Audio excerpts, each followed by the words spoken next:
दोस्तों, मैं शैलेंद्र सोलंकी बिहार से आपका साथी। 5 अक्टूबर जंतर मंतर की डेट घोषित की गई थी धरने की, और मैंने स्टार्टिंग से कहा था कि मैं जितने भी प्रदेश के लीडर हैं उन सबको एक मंच पर लाऊंगा और स्पष्ट तौर पर हमारी एक ही मांग होगी सरकार से कि बीएड को प्राथमिक में शामिल करूं। तो आज आप देख सकते हो सुप्रीम कोर्ट के मेरे याचिकाकर्ता देवेश भाई हमारे साथ हैं। बिहार की आन बान शान बीएड के अध्यक्ष हमारे साथ हैं। बिहार से बीपीएससी का केस सबसे मजबूती के साथ लड़ाना चाह रहा है। मृत्युपाल भाई से हमारे साथ हैं। हमारी बहनें अलग अलग जगह से आएंगी हमारे साथ हैं। यूपी के विभिन्न जिलों से हमारे साथ ही आए हुए हैं, ये हमारे सभी साथ हैं। तो अब मैं चाहता हूँ एक एक करके आप लोगों को कैमरा, इसमें माइक नहीं है तो आवाज उतनी अच्छी आएगी। माइक सेट करो ना, बोलिए भैया, हम ओपनिंग कर देते हैं।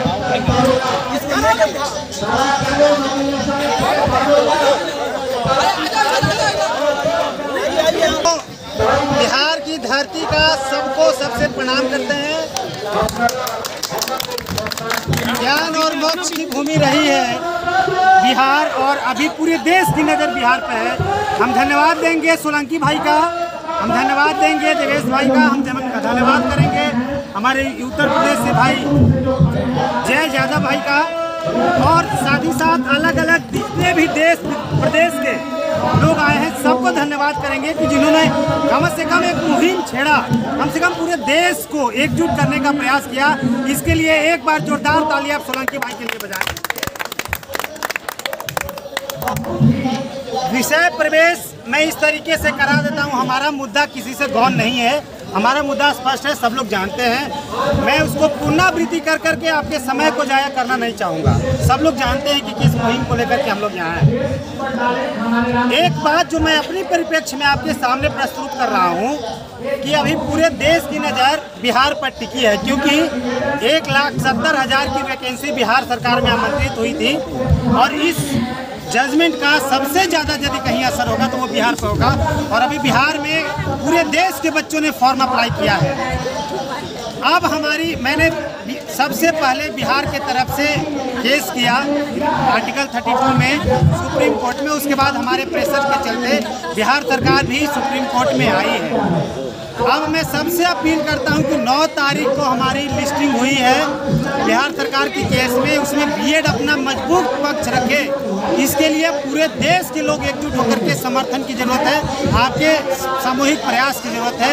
इसके लिए मैं चाहूँगा कि अलग अलग जितने भी देश के लोग हैं सब एक मंच पर आएँ और अपनी बात रखें। देवेश भाई।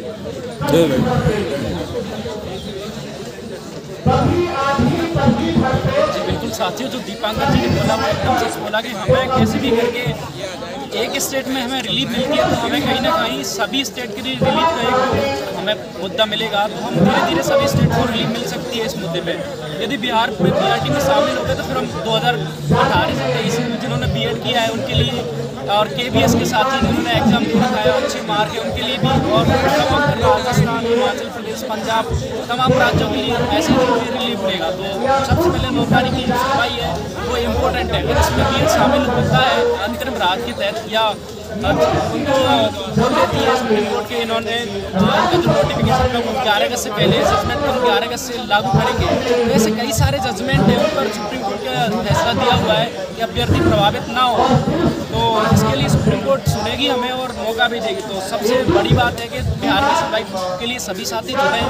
शाम को इसके जो भी होगा इसके हम सीनियर एडवोकेट से बात करने जाएंगे, दीपांकर जी और मृत्युपाल जी, और साथ जो भी निष्कर्ष निकलेगा और हम तुम्हें जो भी बिक्कू भाई के चैनल से सभी से अपडेट आपको दे देंगे। और बिक्कू भाई से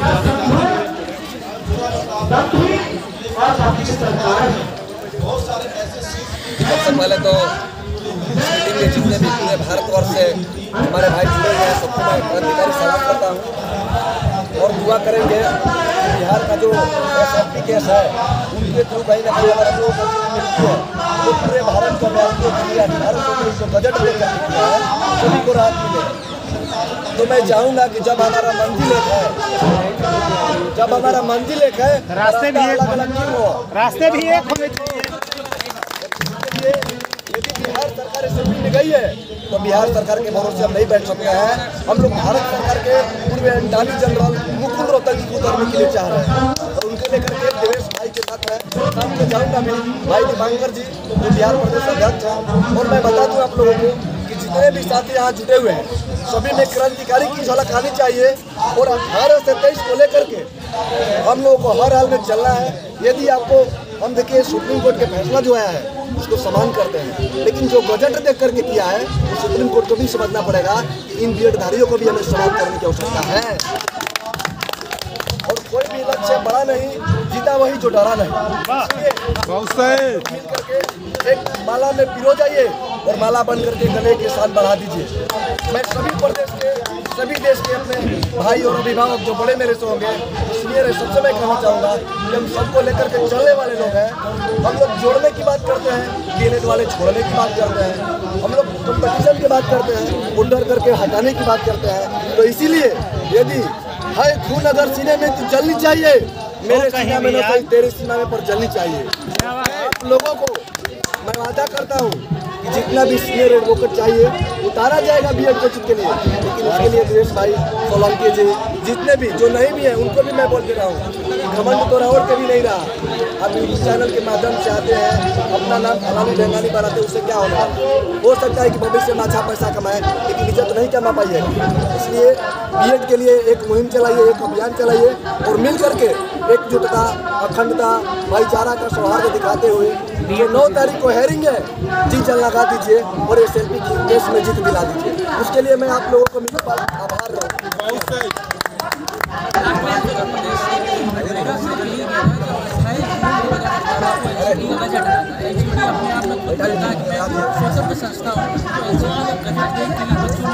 अरे बोलना ज़्यादा नहीं है, बोलना नहीं, लेकिन इम्पैक्ट पड़ता है ना लोगों को। सुनिए, बोलना ज़्यादा नहीं है, लेकिन कहीं ना कहीं लोग जुड़े रहते हैं। हाँ, उन लोगों में से एक लोग कम से कम बोल दे कुछ।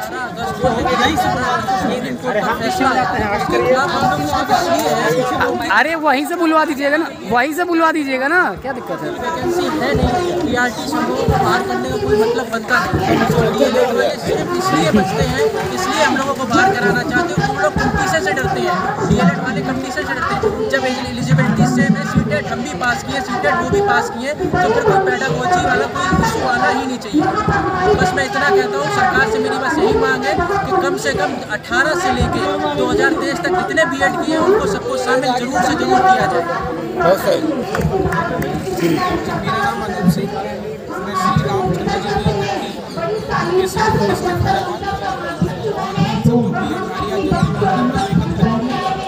सभी का एक ही मुद्दा है कि बीएड को किसी भी कंडीशन में पीआरटी में शामिल करना ही पड़ेगा सरकार को। माननीय सुप्रीम कोर्ट का जो भी जजमेंट रहा, हम उसके अगेंस्ट नहीं है, कोई भी अगेंस्ट नहीं है, लेकिन हमारा बस जो डिमांड है ये है कि 2023 से पहले जो जजमेंट है उससे पहले जो भी है वो सभी पीआरटी में शामिल होने चाहिए। कोई केवीएस पीआरटी का है, कोई एमपी से है, कोई राजस्थान से है, कोई बीपीएससी है। अब जैसे मेरी बात करो या हम सब की बात करो, जितने भी बहन भाई यहाँ हैं सबके 130+ केवीएस पीआरटी में है। अगर हम पीआरटी से बाहर हो जाएंगे तो हम कहाँ जाएंगे? हमने जो 4-4, 5-5, 6-6 महीने की कठिन परिश्रम किया वो कहाँ होगा? वो सब बेकार हो गया। दूसरी बात, पीआरटी में सबसे ज़्यादा वैकेंसीज आती है, ये सबको पता है और गवर्नमेंट भी जानती है। यूपी गवर्नमेंट हो चाहे कोई भी स्टेट गवर्नमेंट हो, सबसे ज़्यादा वैकेंसीज जो है वो पीआरटी में आती हैं। 6 to 8 या ऊपर 9, 10 या 11, 12 की बात करी जाए तो वहाँ बहुत कम वैकेंसीज हैं। अगर वहाँ वैकेंसीज कम है, बीएड वाले इतने ज़्यादा हैं, तो आप बताओ वहाँ हम लोग कहाँ जाएंगे? हमें हमारा हक नहीं मिलेगा तो हम कहाँ जाएंगे? आज करोड़ों बीएडधारी इस देश में प्रेजेंट हैं, सबने बीएड कर रखा है। कोई सीटेट क्वालिफाइड है, कोई यूपीटेट क्वालिफाइड है, कोई अलग अलग जितने भी स्टेट के क्या कहते हैं टेट होते हैं सभी क्वालिफाइड है, सब मेहनत कर रहे हैं। पीआरटी में सबसे ज़्यादा वैकेंसीज आती हैं। हम किसी का हक नहीं मांग रहे। गवर्नमेंट ने जो एनसीटी का गजट दिया, एनसीटी अपना गजट लेके आई, उसके अकॉर्डिंग हमने बीएड किया, तो हमें हमारा हक मिलना चाहिए। मैं इतना ही कहना चाहता हूँ। बाकी सभी का धन्यवाद है, सभी का धन्यवाद है।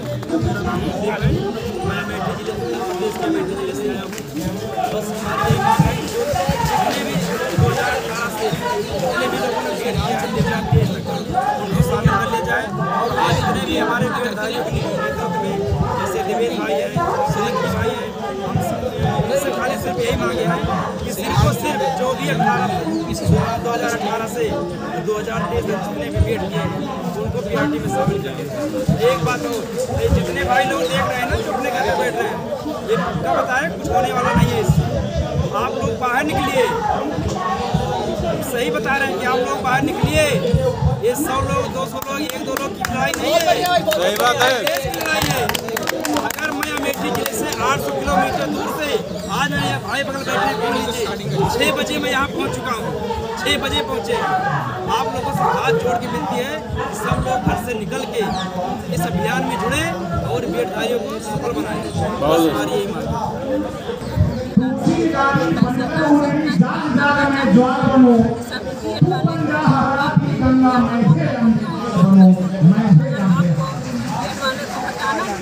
तो अपने एग्जाम क्यों नहीं 6-6 महीना मैंने परिवार को छोड़ के बहुत क्या होगा? आप इंसाफ दीजिए। अगर पहले लेना नहीं था गेट वाले को क्यों लिया? अभी जो मेरे साथ से जो 6 महीना साल की उम्र में गेट कर चुकी है सब जॉब कर रहे हैं और क्या होगा? 25 तारीख में मेहनत से तैयारी से इसका क्या होगा? आप लोगों को इंसाफ कहना चाहूँगी हम लोग को और मैं कुछ नहीं करना चाहती। मैं सभी भारतवासियों से कहना चाहती हूँ सब आगे बढ़ के एक साथ मिलके समय देंगे। सरकार से अपना हक लेना ही होगा। जय भारत। जय भारत। सभी को मेरा नाम है और मैं बीएड की छात्रा हूँ। लास्ट ईयर ही बीएड कंप्लीट हुआ है और मैंने KVS और PPSC दोनों के एग्जाम दिए थे और मेरा पूरा चांस है कि मैं उसमें मेरा सिलेक्शन हो जाएगा। अब मुझे ये बताइए जब KVS की मेरिट लिस्ट सॉरी जो भी आंसर की आई तो उसके अकॉर्डिंग मेरे 150 मार्क्स सब है। कोई भी सुनेगा तो ये सोचेगा कि हाँ अब इसका सिलेक्शन हो गया, इंटरव्यू में 60 मार्क्स चाहिए और इसका सिलेक्शन हो गया। मैं पूरी उम्मीद थी। अब सरकार ने बीएड को निकाल दिया, अब क्या करें, कहाँ जाएँ? बीच में दूध में बड़ी मक्खी की तरह निकाल दिया गया, कहाँ जाएँ? मेरा सरकार से और जजेस से मेरी पे है कि प्लीज़ हम लोग के साथ जस्टिस कीजिए वरना बीएड खाली हम लोग के बीच में बहुत सही। मैंने सरकार के यूनिवर्सिटी के बजट के हिसाब से बीएड किया था 2020-22 में सेशन था और मैं PRT के अलावा कोई एलिजिबल नहीं थी क्योंकि मैं BCom और BEd हूँ। अगर हमें हटा दिया गया तो हमारी डिग्री का हम क्या करेंगे? मैंने KVS और PPSC दोनों का एग्ज़ाम दिया था और हमारे चांसेस हैं BEड को शामिल नहीं करेंगे तो हमारा सपोर्ट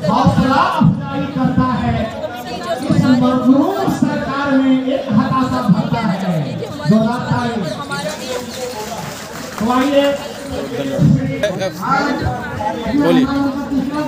पहले तो सभी भाइयों को मेरा नमस्कार। मैं जय यादव। आप सभी बीएड साथियों जो यहाँ पे उपस्थित हैं तमाम जगह से, जैसा मेरे से मेरे भाई आए हैं गोरखपुर से, कुछ मेरे साथी कोटा से आए हुए हैं, कुछ लोग हिमाचल प्रदेश से भी हैं। सभी को मैं धन्यवाद ज्ञापित करता हूँ।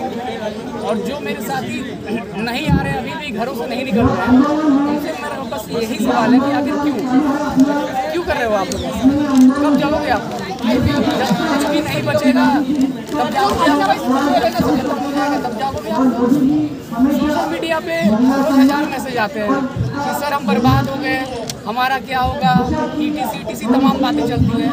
और जब आप लोगों को अपने अधिकार के लिए, अपने हक के लिए आवाज़ उठाने की बात आती है तो आप लोग घर से नहीं निकल पाते। ऐसे कैसे चलेगा बताइए? एक तरफ आप लोग कह रहे हो आप बर्बाद हो गए, आप उस बर्बादी के कारण को खत्म करने के लिए, अपनी आबादी के लिए आप एक दिन का समय नहीं दे रहे हो और तमाम तरीके की बातें करते हो आप लोग कि हमारी ज़िंदगी, अरे भैया ज़िंदगी बर्बाद हो गई, उसी ज़िंदगी का एक दिन निकाल के आओ, इसको करेक्ट करने में लगाओ। बहुत सही बात। आप लोग से बोर नहीं बन पाएगा। अभी कोई कहेगा कि हमें समर्थन चाहिए, उसमें भी नाटक करोगे आप लोग और फिर कहोगे कि नहीं हमारी ज़िंदगी खत्म हो गई। और फिर यहाँ संख्या बल कम होने का एक और कारण है, हमारे बहुत बड़े नेता लोग हैं बीएड के साथ, जो बीएड के हितैषी है, जिनसे मेरी बात हुई है, लगभग सारे लोगों को पता था, परमिशन लेटर भी लोगों को दिखा दिया गया था कि भाई आप लोग आएँ।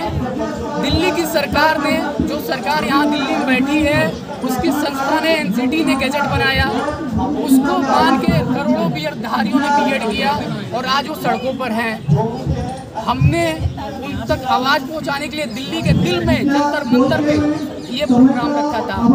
सभी को सूचित किया गया था, जिम्मेदार जो लोग थे, लेकिन किसी ने एक मैसेज तक नहीं दिया, एक सूचना तक नहीं दी। आप लोग वहाँ पहुँचे। भाई मैं कहता हूँ आप पे लड़ाई होगी जय यादव से, देवेश शर्मा से, शैलेंद्र सोलंकी से, लेकिन ये हमारा घर का कार्यक्रम नहीं है। ये बीएड की लड़ाई थी, मानता हूँ आपकी किसी से नहीं बनती। आप आते, आप अपनी बात रखते, आप बीएड की बात रखते। मैं नहीं कह रहा आप गले मिलिए, बैठ के भोजन कीजिए साथ में। सही बात है। बीएड की लड़ाई थी, आप लोगों को आना था। अब मैं आपके विवेक में छोड़ता हूँ, आप लोग देखिए कि बीएड का हितैषी कौन है और क्या है। मैंने बहुत प्रयास किया, मैंने उन सभी से कहा जो भी लगे मुझे जिम्मेदार हैं कि भाई आप लोग चलिए 5 तारीख को वहाँ बैठ के सारी बातें होंगी। लोगों ने कहा भी ठीक है हम आएंगे, लेकिन इसलिए आपके सामने है। अब आप लोग डिसाइड कीजिएगा कि क्या करना है क्या नहीं करना है। बस मैं यही कहूँगा कि अभी भी जाग जाओ भाइयों, अभी भी समय है। आप लोग भावी शिक्षक हो, अगर अभी भी आप लोग अपने अधिकारों के लिए आगे नहीं आ सकते हो, आप लोग नहीं खड़े हो सकते हो, तो मुझे नहीं लगता कि आने वाले समय में जब आप एक शिक्षक बन के बच्चों को पढ़ाएंगे तो उन्हें एक जागरूक नागरिक और जिम्मेदार नागरिक कैसे बनाएंगे, ये मुझे समझ नहीं आ रहा है। बस एक छोटी सी बात कहना चाहूँगा कि आज हम कहीं के नहीं हैं और सरकार की गलती, और फिर भी अगर आप लोग नहीं आ रहे हैं तो आप लोग के लिए ही लाइन है कि अगर वो सूलों पे आ जाए तो टकराना जरूरी होता है। घर जिंदा हो, जिंदा कहलाना जरूरी है। अगर आप जिंदा हैं, हमें लग रहा है कि आपके साथ अन्याय हुआ है, तो आप आ क्यों नहीं रहे हो? आप आइए, आप यहाँ से सरकार तक अपनी बात पहुँचाइए, सरकार सुनेगी। हम 1.5 से 2 करोड़ बीएडधारी हैं, हम जो चाहेंगे वो सुना। और हम न्याय की बात कर रहे हैं, अन्याय हमारे साथ हुआ है, तो साथियों अभी भी समय है, जाग जाइए और उठ जाइए नींद से। और ये सोती हुई सरकार जो है, इसे जगाना है, हमें खुद नहीं सोना है। ये सरकार 2 महीने होने को हमारे तमाम साथी आत्महत्या कर चुके हैं, लेकिन सरकार के कानों तक जू नहीं रेंग रही है। आप ज़्यादा से ज़्यादा संख्या में, चाहे वो कोई भी कार्यक्रम हो बीएड से रिलेटेड है, आप जो बन पा रहा है आप उनका समर्थन कीजिए। बस यही कहना। धन्यवाद। हाँ अब बोलिए। मैं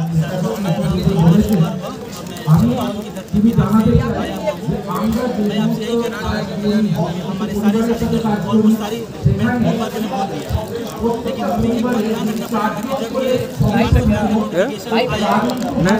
रिकॉर्डेड है, नोटिफिकेशन आया, हमारे डीएलएड जो साथी थे उनको वो कभी में नहीं गए कि हम दोनों कंपटीशन में फेल हो गया। एग्जाम की तैयारी सभी कम से कम धुआंधार करने लगे। उसके बावजूद जब 11 सुप्रीम कोर्ट का ऑर्डर आ गया, 23 वाले ऑर्डर आ गया, उसके बाद वो सुखगाहट हुआ कि हमारा एग्जाम खराब हो गया, कम मार्क्स आने लगे। उसके बाद वो जगह और कोर्ट में केस करने लगे। हम उनसे अधिक नहीं मांग रहे सरकार से, हम अपना हक मांग रहे हैं। हमारा हक है, बजट को देख हमारे पास चॉइस था या बीएड बजट नहीं होता तो हम डीएलएड ही कर लेते हैं। पता है कि डीएलएड में वैकेंसी ज़्यादा है, लेकिन चॉइस था वहाँ पे तो हमने बड़ी डिग्री ताकि हमारे पास बड़े एग्जाम। सरकार ने हमारे साथ नहीं किया, केंद्र सरकार एनसीटी ने कोई बात स्पष्ट नहीं कर रही है। वो अपने वेबसाइट पे मैटर डाल दी कि आप समझ लीजिए इसमें क्या लिखा है, कुछ क्लियर नहीं कर रहे। आप ये बात जान लीजिए, बिहार ये सभी लोगों को कुछ दिलाएगा, कोई नहीं दिलाने वाला। आपको बिहार का समर्थन करना ही पड़ेगा। अगर हुआ तो सारे बीएड वाले अभ्यर्थी मारे जाएंगे। आप ये बात जान लीजिए, आपको समर्थन करना पड़ेगा, शरीर से नहीं तो फंड करना पड़ेगा। हम चाहते हैं कि बिहार में हम बड़े से बड़े नॉलेज हायर करें और बीएड वाले साथियों को जीत देना, लेकिन वो हवा में नहीं होता, उसके लिए पैसे लगते हैं। हम यहाँ पे धूप में बैठे हुए, भूखे प्यासे बैठे हुए, गला दर्द कर रहे हैं, फिर भी हम अपने बीएड साथियों को लड़ रहे हैं। आप लोग आ नहीं सकते हैं तो कम सहयोग कीजिए, लेकिन हिम्मत मत हारिए, बहकावे में मत आइए। सभी कोई एक है, चाहे उत्तर प्रदेश के हो, झारखंड के हो, छत्तीसगढ़ के हो, राजस्थान के हो, सारे बीएड साथी एक हैं और एक स्तर पर बिहार के साथ जुड़े हुए हैं। साथियों से ये अपील करना चाहता हूँ कि आगामी 9 अक्टूबर को बिहार सरकार के द्वारा जो SIT फाइल की गई थी उसकी हियरिंग है और हमारे बिहार के साथी नीतू पाल जी और दीपांकर गौरव जी दोनों यहाँ मौजूद हैं और ये सभी लोगों की सहमति बन रही है कि बिहार के साथियों की तरफ से BEd वालों की तरफ से इंटरव्यू किया जाए, पार्टी बनी जाए और हमने विचार किया है कि एक सुपर सीनियर वकील उतारा जाए। आप जो लोग जैसा भी बन पा रहा है आप हमारे बिहार के साथियों का समर्थन कीजिए, क्योंकि बिहार सरकार ने क्लैरिफिकेशन फाइल की है कि जजमेंट किस डेट से लागू हो। तो अगर ये 11 अगस्त 2023 से लागू होने का ये जजमेंट आ जाता है इस क्लैरिफिकेशन में, तो लगभग सभी BEdधारी सुरक्षित हो जाएंगे। तो मेरी आप सभी से यही अपील है कि बिहार के जो हमारे साथी हैं उनको जो भी बन पाए आप लोग सहायता कीजिए, समर्थन कीजिए।